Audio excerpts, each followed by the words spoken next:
Hi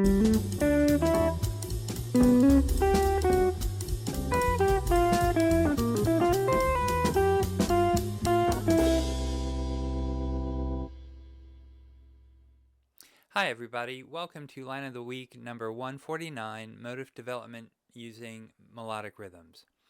As usual, this week I took a rhythm, added some notes to it, and then developed it over a progression.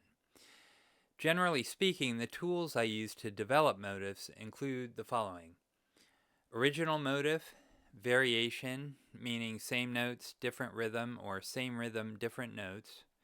Extension, meaning adding notes to either the original motif or a fragment of the original motif.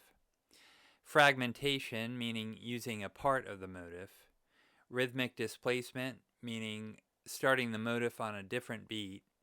Augmentation, which means making the time values longer. Diminution, which means making the time values shorter. For an in-depth examination of these ideas, it's worth checking out the book How to Improvise by Hal Crook. I have no financial interest in promoting the book. It's just a book that I reference frequently. Before I get to the line of the week, and so we're all on the same page, here are the chords to the progression. The chords are C major 7 to E7 to A7, for 2 measures, to F major 7 to F minor 6 to D minor 7 to G7 to C major 7. In addition to the standard notation, tab, chords, and chord scales, I also include the hammer-ons, pull-offs, left-hand fingering, and right-hand fingering.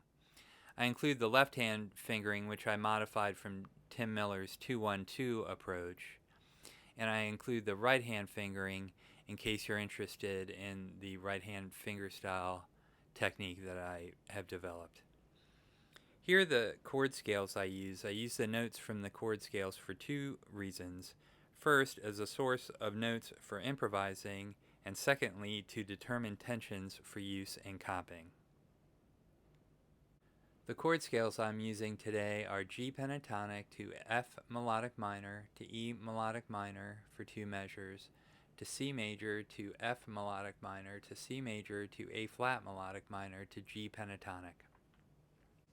Also, at the point of chord change, with certain exceptions, I try to resolve tension by half step. Here's some melodic rhythm I'm using this week. This motif is from Jerry Bergonzi's book, Volume 4, Melodic Rhythms Used with Permission.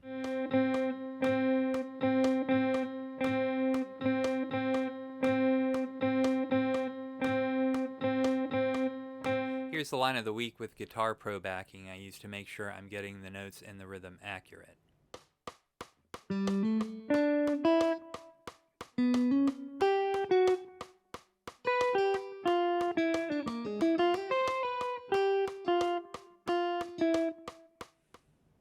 So let's look specifically at the line of the week.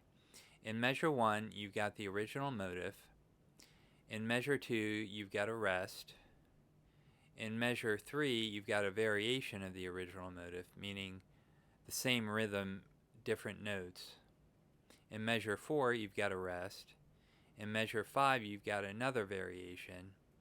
In measure 6, you've got a string of eighth notes, which you could call an extension of either measure 5 or measure 7, or both.